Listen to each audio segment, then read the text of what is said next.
نبی پاک صلی اللہ تعالی علیہ وسلم کے نا کچھ صحابہ شوق عبادت میں، کچھ متشدد لوگ بھی ہوتے ہیں نا، شوق عبادت میں وہ آ گئے اور حضور صلی اللہ علیہ وسلم کی ازواج مطہرات سے آ کے پوچھا کہ بتائیں نبی پاک نماز کیسے پڑھتے تھے۔ اب وہ اس شوق میں آئے تھے کہ ہمیں پتہ چلے گا کہ حضور ساری رات مصلی پہ رہتے ہیں، اگرچہ بعض احادیث میں یہ ملتا ہے لیکن وہ کبھی کبھار ہوتا۔ ان کا خیال تھا کہ ہمیں ملنا چاہیے، حضور ساری رات نماز پڑھتے تھے تو ہم بھی ساری رات پڑھیں۔ ایک ذہن بنا لیا جاتا ہے نا، اور بعض لوگ سمجھتے ہیں کہ میں نے تھوڑا سا نا 2 قدم بڑھ کے زیادہ نیک بننا ہے۔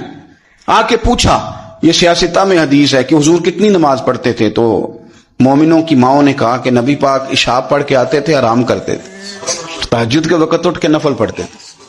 اب بھی یہ بات سننے کے بعد بھی انہوں نے مشورہ اور کرنا شروع کر دیا۔ پہلے گئے کہ معلومات کرتے ہیں، جس طرح حضور نماز پڑھتے تھے ہم بھی اسی طرح پڑھیں گے۔ اب جب جواب ان کی مرضی کا نہ آیا، اب انہوں نے کیا کہا، کہنے لگے جناب حضور کے صدقے تو اللہ نے اگلے پچھلوں کے گناہ معاف کر دیے، وہ تو پیغمبر ہے، رسول ہے، معصوم ہے، ہم تو گناہ گار ہیں، حضور تو تھوڑی بھی پڑھیں تو ٹھیک ہے، ہمیں زیادہ پڑھنی چاہیے۔ ایک کہنے لگے میں ساری رات نفل پڑھوں گا، دوسرے کہنے لگے میں تو ہر روز روزہ رکھا کروں گا، تیسرے نے کہا کہ میں شادی نہیں کروں گا، اکیلا ہی رہوں گا، عبادت ریاضت میں رہوں گا۔ اللہ کے رسول صلی اللہ علیہ وسلم نے بات سن لی اور حضور نے بات سن کے بڑے ٹھنڈے اور بڑے میٹھے انداز میں فرمایا، میں تم سب سے زیادہ رب کو جانتا ہوں اور میں تم سب سے بڑھ کر اپنے رب سے ڈرتا ہوں۔